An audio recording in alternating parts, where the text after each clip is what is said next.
Salam sejahtera bagi kita semua. Sebelumnya perkenalkan nama saya Rido Eli Gule. Nah, pada video ini saya akan menjelaskan sebuah contoh program linear dengan menyelesaikan menggunakan metode Big M. Nah, langsung saja.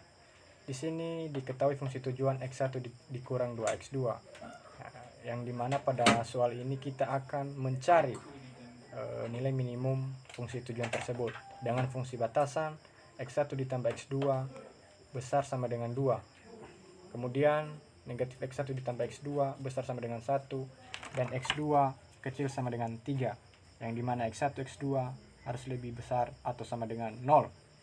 Nah, langkah pertama yaitu kita rubah menjadi persamaan.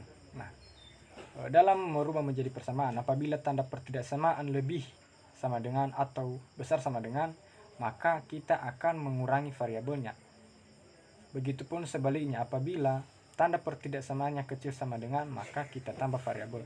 Sehingga menjadi z sama dengan x1 dikurang 2x2 ditambah 0x3 ditambah 0x4 ditambah 0x5 dan kemudian x1 ditambah x2 dikurang x3 sama dengan 2, kemudian min x ditambah x2 dikurang x4 sama dengan 1 dan x2 ditambah x5 sama dengan 3, x1 x2 besar sama dengan 0.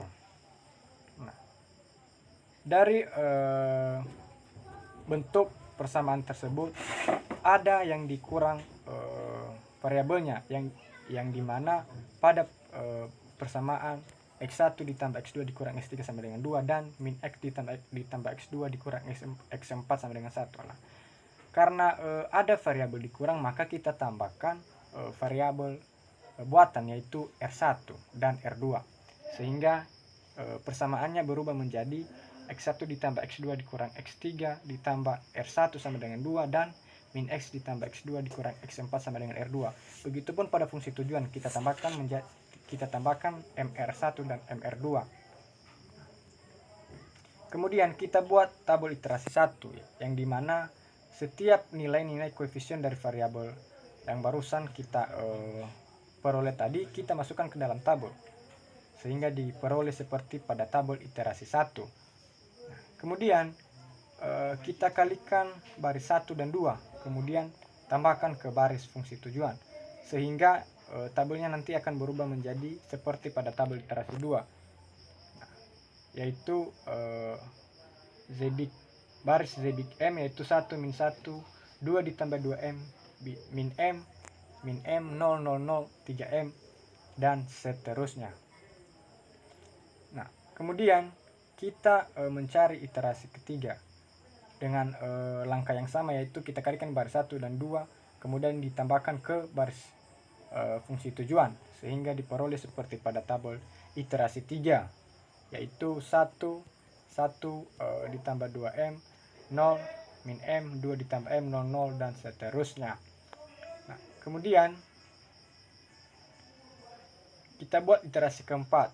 Nah, maka kita melakukan langkah atau cara yang sama yaitu kita kalikan baris 1 dan 2 kemudian tambahkan ke baris fungsi tujuan sehingga iterasi berempat menjadi baris big M nya yaitu 1 0 0 setengah 3/2 0 min setengah dikurang M min 3/2 dikurang M dan min 5/2 dan begitu juga dengan nilai x1 x2 x5 nya.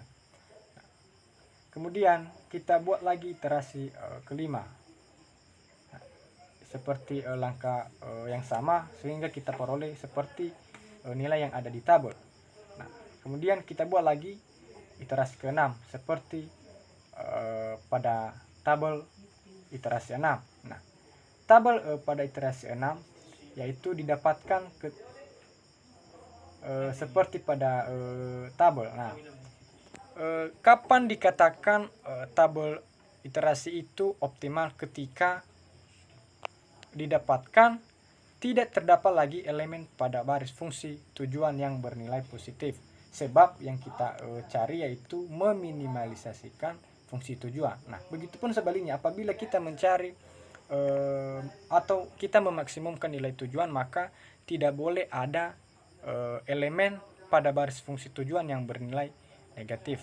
Sehingga dapat disimpulkan bahwa tabel iterasi 6 dikatakan itu sudah optimal.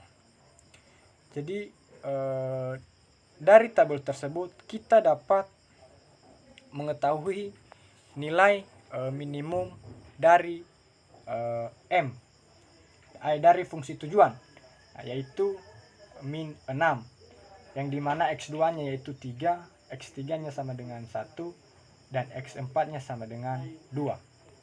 Jadi demikian saja